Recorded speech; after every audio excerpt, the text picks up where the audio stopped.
Una alegría de volver a reencontrarnos en este ciclo semanal que ofrecemos y que llamamos De habitantes a ciudadanos, en el cual está supuesta la necesidad de que los argentinos, las argentinas, podamos hacer el esfuerzo de transitar este puente que nos pasa de ser aquellos que miran cómo la realidad sucede sin poder hacer demasiadas modificaciones a aquellos que son actores de esta historia y de este tiempo presente. Pasar de habitantes a ciudadanos, a ser constructores de esta Argentina para que sea más justa y más solidaria. Hoy vamos a tener un invitado muy especial para el cual le vamos a dedicar un espacio bien profundo y vamos a tratar de analizar justamente en esta sociedad secularista, en esta sociedad que se construye sin Dios, ¿cuál es el rol de las religiones? ¿Cuál es el papel que nosotros, los creyentes, tenemos que aportar para justamente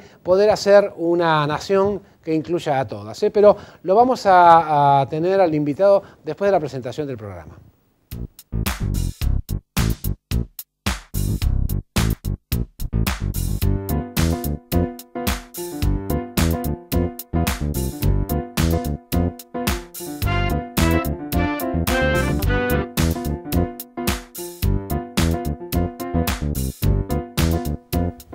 Bueno, y en este desafío de pasar de ser habitantes a ciudadanos estamos con Gastón Bruno. ¿Qué tal, Gastón? Bienvenido. Él es el vicepresidente de la Alianza de Iglesias Evangélicas, llamada con estas siglas tan americanas, ASIERA, ¿no? Así es. Pero son simplemente las primeras letras de la que componen todo el nombre. Bueno, una alegría de que puedas estar con nosotros, Gastón. Igualmente, muchas gracias. Hemos compartido contigo algunas experiencias importantes. No sé si fueron exitosas, pero al menos nos ayudaron a conocernos más y a producir estos vínculos de esto que creemos que los grupos religiosos intentamos ofrecer a la sociedad, que es la posibilidad del encuentro, del diálogo, de buscar aquellas cosas que nos unen, ¿no?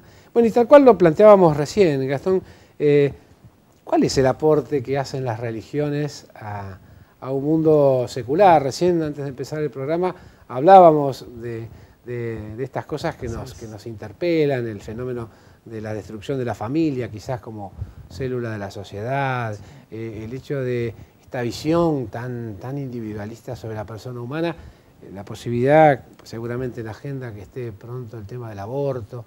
¿Cuál es el aporte que hacen las religiones, te parece? Sin dudas, es un aporte trascendente. Mencionabas que compartimos algunas lindas acciones en conjunto. Eso creo yo que fue una experiencia netamente exitosa. Toda vez que al esperar resultados, si quedamos solamente anclados en obtener esos resultados y nos desentendemos del proceso, hemos perdido el foco. Pero en el proceso de construcción se generan muchísimas y riquísimas experiencias que, como aquella vez hace no tanto que planteamos nuestra postura en común sobre el matrimonio entre personas heterosexuales o el matrimonio entre personas homosexuales, dimos nuestro parecer, un parecer que no buscó desde ningún punto de vista agredir a ningún sector de la sociedad, desconocer ningún derecho que por ley tiene que ser arraigado, pero por otro lado creíamos que había un derecho superior, que era el derecho de los niños a tener un padre y una madre, y con muchísimo respeto planteamos ese aporte, nos movilizamos pacíficamente, en un sentido muy masivo, muy popular, y le expresamos a la ciudadanía desde los credos en una comunión, el sector católico, el sector evangélico, el sector islámico, el sector judío, ¿qué planteábamos al respecto? Y en ese sentido creo que construimos un espacio y una experiencia sumamente rica. Y por ahí va el aporte de los credos a la sociedad.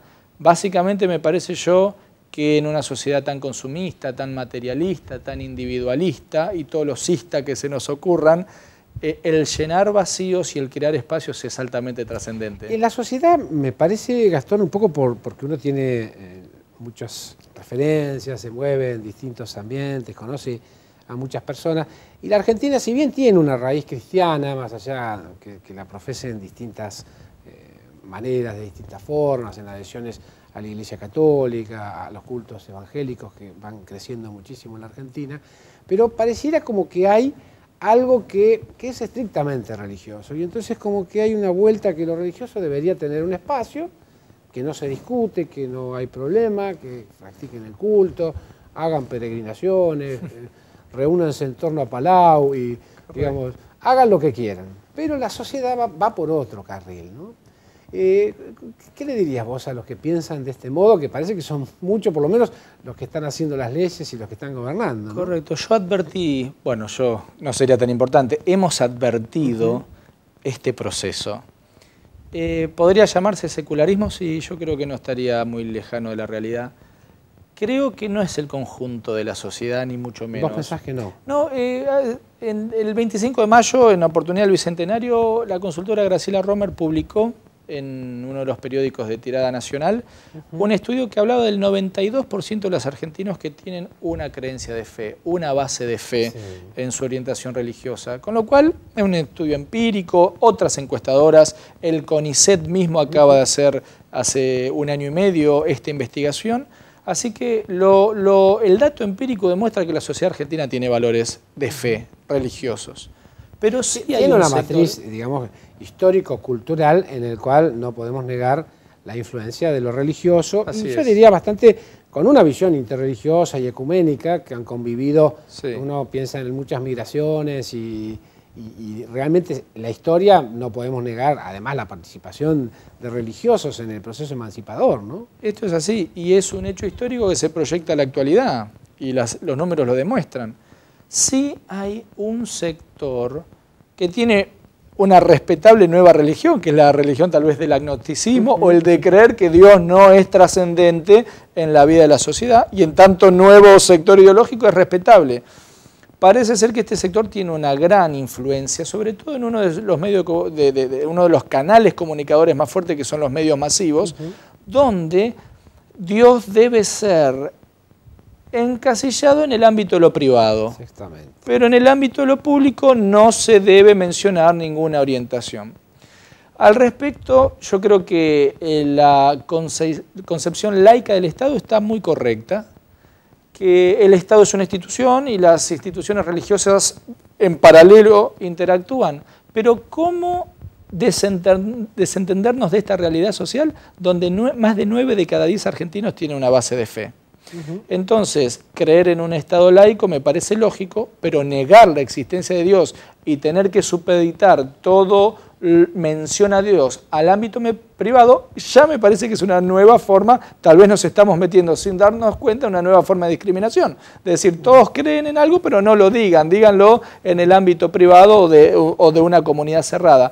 Y esto es como al artista negarle que en su expresión artística se vuelque toda su ideología, toda su forma de pensar, toda su forma de creer. Esto no me parece que sea tan propicio. No creo que lo acompañe la mayoría de la sociedad, pero es sensible esta tendencia. Ahora, hay una mirada, yo como católico la siento, de que a la Iglesia se le endilga una cierta, digamos, hipocresía de los cristianos, ¿no? Que promovemos el seguimiento a Jesús y la vivencia del Evangelio y las bienaventuranzas y nos sentimos como los buenos, y sin embargo cuando tenemos que mirar algunas realidades históricas y algunos personajes de los cuales no nos excluimos, tenemos situaciones impresentables, ¿no? Entonces pareciera como que hay una factura que está pasando en la sociedad, que es esta dualidad entre fe y vida, y entonces por eso la separación, ¿no? Como dicen, bueno, está bien, pero ustedes la verdad que por testimonio no han demostrado que son personas que hacen bien a la sociedad, que son buenas, ¿por qué? Y entonces empiezan los nombres, empiezan los acontecimientos históricos, de los cuales, bueno, es decir, en el caso de nosotros, la Iglesia vive pidiendo perdón, digamos, ¿no? Correcto. ¿Qué pensás vos sobre eso? ¿Por qué es una razón fuerte y difícil, ¿no? de responder, ¿no? Sí, yo creo que en este sentido tenemos que ser personas VIP. El concepto VIP es Very Important Persons. Sí, personas muy importantes. Sí, digamos. pero yo más que personas muy importantes creo en el sentido latino de VIP, que es personas con verdadero interés por las personas. Si algún individuo o conjunto de individuos de la comunidad ha sido dañado por nuestro accionar en cualquiera de las expresiones religiosas, por nuestras violencias, por nuestras faltas de sensibilidad, por lo que sea, No, desde nuestra perspectiva cristiana no hay muchas alternativas. Es pedir perdón, corregir, apartarse del error. Somos seres humanos. Las ideologías políticas han transcurrido por el mismo canal, en pro de imponer lo que un sector consideraba que era mejor. Hemos tenido guerras internas, sangre, violencia, rupturas, heridas. No nos va a conducir a nada esa vía de pensamiento. Algunas veces yo escucho ni olvido ni perdón, sin olvido, no sé si olvido, pero sin perdón, sin aceptar el perdón. Y ese perdón en base a una restauración, si yo equivocadamente te sustraje algo, bueno, te lo tengo que devolver. Entonces toda forma de restauración que podamos poner en práctica va a tender a sanar a nuestra sociedad. Pero no podemos vivir anclados en el pasado, por más grave que haya sido el acontecimiento, tenemos que proponernos hacia el futuro borrar todo tipo de injusticia en nuestra manera de actuar. Si tuviésemos el lenguaje de Cristo en la boca, bueno, andar en santidad. Perfectos no vamos a ser, así que siempre va a haber cosas para pedir disculpas. ¿Cuál es el verdadero aporte que se puede hacer a la realidad social? ¿Y qué deberían hacer las iglesias evangélicas, la católica, la judía, para poder justamente plantear claramente ese aporte? Aislemos el hecho de pensar que el Dios en que creemos es la solución para los problemas de toda la gente, porque es lo que creemos, pero no entremos en esa discusión. Porque entender que los credos juntos, cada uno con su propia base de fe, podemos hacer mucho por la sociedad, creo que es la matriz por la que debemos avanzar, pero yo creo que las comunidades de fe básicamente llenan espacios vacíos. Y muchas veces la tendencia al consumo desmedido, la tendencia al individualismo que tenemos sobre todo en las grandes ciudades, en nuestro modo de vivir, de recogernos sobre nuestro propio sistema de vida muy chiquito, mirándonos solamente nuestros propios ombligos, o manifestaciones de violencia o manifestaciones de abandono. No me quiero hacer cargo ni de mis padres, ni de mis hijos, ni de mi esposa, ni de nadie, que son conductas que marcan una tendencia tan fuerte en esta posmodernidad que nos toca vivir. Están básicamente denunciando un gran vacío interior. Entonces es como el perrito que busca morderse la cola y esto no va a ocurrir y se nos puede ir toda la vida. Las comunidades de fe, sin embargo, agregan un sentido de trascendencia a la vida, un por qué vivir, un sentido de por qué hacer las cosas, por qué jugarse, por qué dar más de lo que se espera recibir, ¿por qué poner la otra mejilla? Bueno, esa matriz de pensamiento tiene un sustrato religioso, pero más que un sustrato religioso es un verdadero compromiso de los individuos con una fe. Y la fe es básicamente una expectativa de lo que se espera, una certeza de lo que está por venir. Entonces yo, al transcurrir una vida de fe, no necesito comprobaciones, necesito expectativas. Y creo en un proceso. Las personas que tenemos fe creemos en un proceso. Que el hacer bien al otro, por ejemplo, no es un fin, es un medio permanente para alcanzar objetivos ideales, objetivos espirituales, una superación. Nosotros, los cristianos, bueno, alcanzar la plenitud de Cristo, ser más parecidos cada día a Cristo, quien creemos que dio todo por amor. Entonces, copiamos ese modelo y al copiar ese modelo nos llenamos nuestra vida. Hace poco hablaba con un sociólogo amigo mío que trata de interpretar desde lo macro, ¿no? Y planteaba como que hay una tensión porque en la gente, es difícil hablar de la gente, ¿no? Pero bueno, convengamos en la multitud, en el pueblo, claro, en la opinión pública, hay una perspectiva religiosa, ¿no? Si él acordaba que ciertamente esta matriz de la cual hablabas vos al principio es innegable, ¿no? Pero es muy primitiva, podríamos decir, ¿no? Es muy con expectativas sobre lo mágico, y sobre eso, decía él, hay como una especie de negocio montado, ¿no? Entonces él me hacía apelación a los curas sanadores. Ni que hablar de los pastores evangélicos. Los pastores evangélicos, o todo el tema tan carismático, ¿no? Sí. Es decir, ¿qué dirías vos a la gente que tiene esta reflexión con una raíz, digamos, de un origen, bueno, sí, que la verdad es que la gente tiene una expectativa mágica de que no quiere sufrir, de que no quiere tener enfermedades, y entonces, bueno, hace poquitito, en la peregrinación a Luján, uno recogía testimonio de gente que devolvía algo que parece como que mágicamente tuve el hijo que no tenía, me curé de una enfermedad que... ¿Cómo lo ves vos ese tema?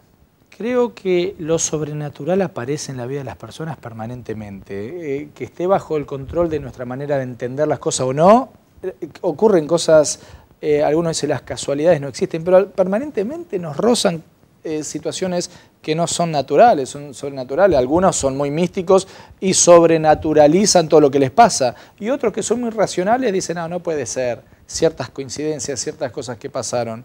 Con lo cual concluyo en que entender cómo se huele el ambiente sobrenatural forma parte de las grandes angustias de las personas. ¿Por qué algunos han decidido sanarse y se sanan? Otros han asistido a un culto de enfermos y han salido sanos. Muchos dicen, no, eso es todo mentira, pero muchos que toman contacto con un familiar, un ser querido, un vecino al cual le pasó el hecho, dicen, no, es creer o reventar, dicho popular. Entonces, la gente tiene algo con lo sobrenatural y el crecimiento de los carismáticos dentro de nuestras expresiones de fe ha logrado captar muchísimo esa atención, como el crecimiento del tarot, como el crecimiento de la consulta a los muertos, con toda forma de encontrar entre lo sobrenatural la explicación a lo que nos pasa, gana. Esta, creo yo, sociedad posmoderna es muy racional, muy materialista y muy mística también. Y otra vez, recluyéndonos en nuestra base de fe, que es el cristianismo, bueno, Cristo hacía milagros también. Creo que forma parte, la fe es en tanto milagrosa. Una persona que estaba en la calle, en las drogas, en el alcohol, golpeador, el hombre de su esposa y sus hijos, de repente tiene una experiencia de fe y transforma su manera de vivir.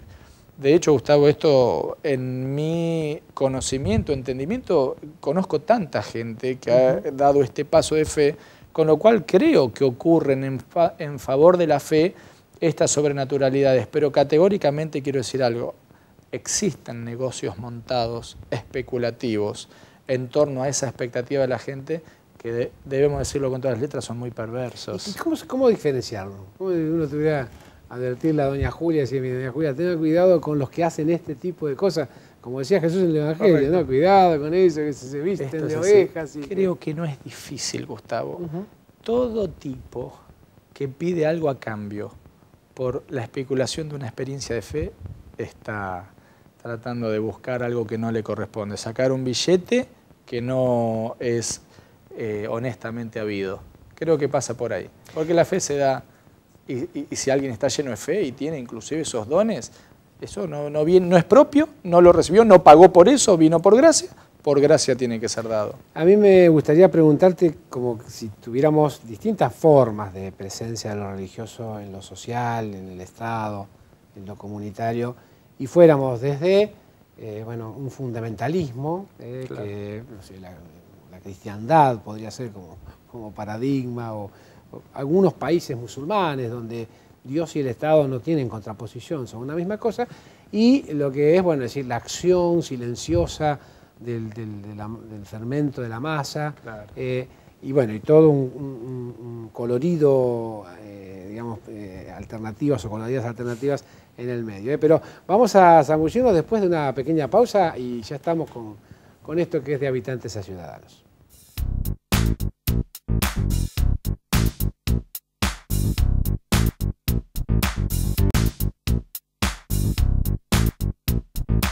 Bueno, y cuando pensamos en la Argentina, pensamos en las cosas que van sucediendo, al principio nos identificábamos en algunas acciones comunes en pro de la patria, a favor de la construcción de una Argentina en la concordia, ¿no? Y uno dice, bueno, ¿cómo se resuelve esto? ¿No? Si se resuelve corporativamente, hay que hacer un partido político de las religiones y entonces que cada uno vaya y opine en los congresos. De hecho, hay alguna experiencia de alguna diputada, la verdad que la miramos con mucha admiración, muy testimoniando su creencia religiosa y defendiendo valores desde esta perspectiva. No, hay que esperar que la acción que hacen las iglesias genere personas que se vayan comprometiendo. ¿Qué es lo que te parece a vos que hay que hacer para tener un verdadero aporte que mejore a la Argentina. Sí. Cristo decía, en parte sabremos y en parte profetizamos, ¿no? Porque vamos, quién sabe, si yo tuviera la receta ya apliquémosla. Pero las dos cosas que mencionaba suenan interesantes. Yo creo que no hay que construir un nuevo partido político. De ninguna manera me parece que en Argentina esté falente el espacio para un nuevo partido político. Si verdaderamente tenemos ese sentido de levadura, de ser una levadura que impregna la masa y que en ese proceso la masa se va haciendo uno con la levadura, yo creo que cristianas y cristianos, musulmanes, islámicos y judíos y otras expresiones, con un sentido de compromiso con valores, con la honestidad, con el compromiso social, con un sentido de justicia social, que el principal tal vez partido político en Argentina profesa esta idea de justicia social, nos debemos involucrar, sí, claro. Le preguntamos, vos mencionabas a Palau, es un referente en todo el sector evangélico, le preguntaron a Palau, ¿por qué hay tanta gente mala en la política? Y dice, bueno, si los buenos no van, el espacio queda vacante. No sé quién es más bueno, más malo, yo no estoy diferenciando, quiero decir, quienes queremos jugarnos, queremos ir de una buena vez, yo quiero que las obras sociales honren a los ancianos y el PAMI, y yo quiero que los impuestos se traduzcan en un Estado que pueda proveer seguridad genuina, educación, seguridad social. Bueno, involucrémonos, tenemos que hacerlo, tenemos que dar el presente allí.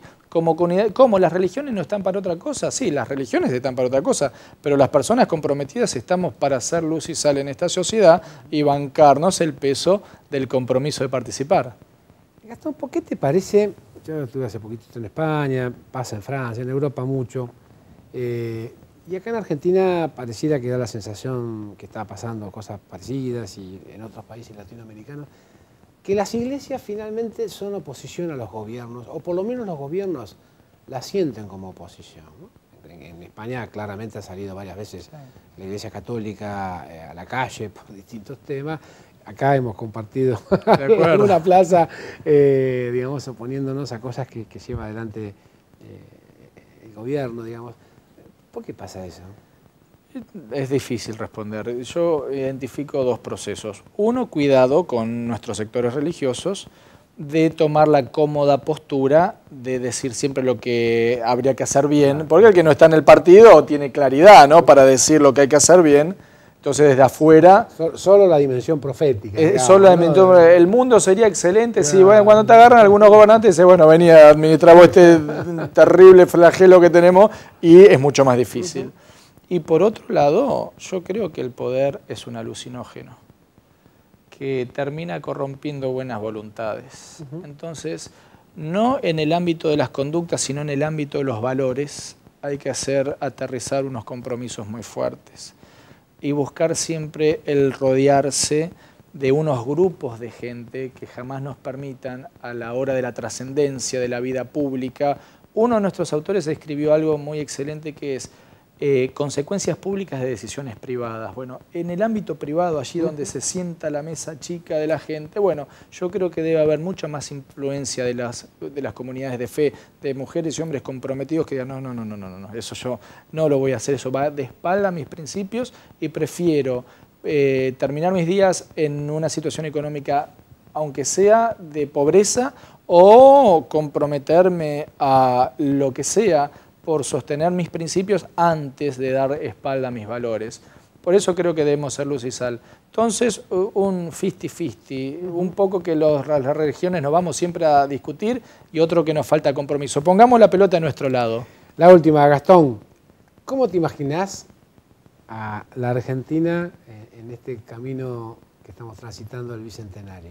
Apuesto todas mis fichas a las nuevas generaciones, Gustavo. Apuesto todas mis fichas. Hay Paco, hay droga, hay madres solteras, hay muchísimos también. Pero creo en la solidaridad, creo en los procesos de cambio y transformación. Creo que si verdaderamente nos proponemos en 1 o 2 generaciones, orientamos a la Argentina al rumbo que todos esperamos. Realmente creo que pueden cambiar las cosas para bien. Bueno, Gastón Bruno, el vicepresidente de Asiera. Y la verdad que ha sido una alegría compartir este programa con vos. Muchas gracias por acompañarnos. Y bueno, muchas gracias a ustedes, siempre lo decimos, que nos permiten ocupar un pedacito del día, meternos en sus hogares para compartir algunas ideas, algunas sugerencias, algunas inquietudes, seguramente muchas compartidas, muchas tendrá también usted una opinión. Lo importante es ver todos juntos cómo hacemos de esta Argentina un país para todos y cómo cruzamos este puente, como decimos siempre, de convertirnos de habitantes en verdaderos ciudadanos constructores de la historia. Nosotros nos vemos, si quiere, la semana próxima. Muchas gracias y buena suerte.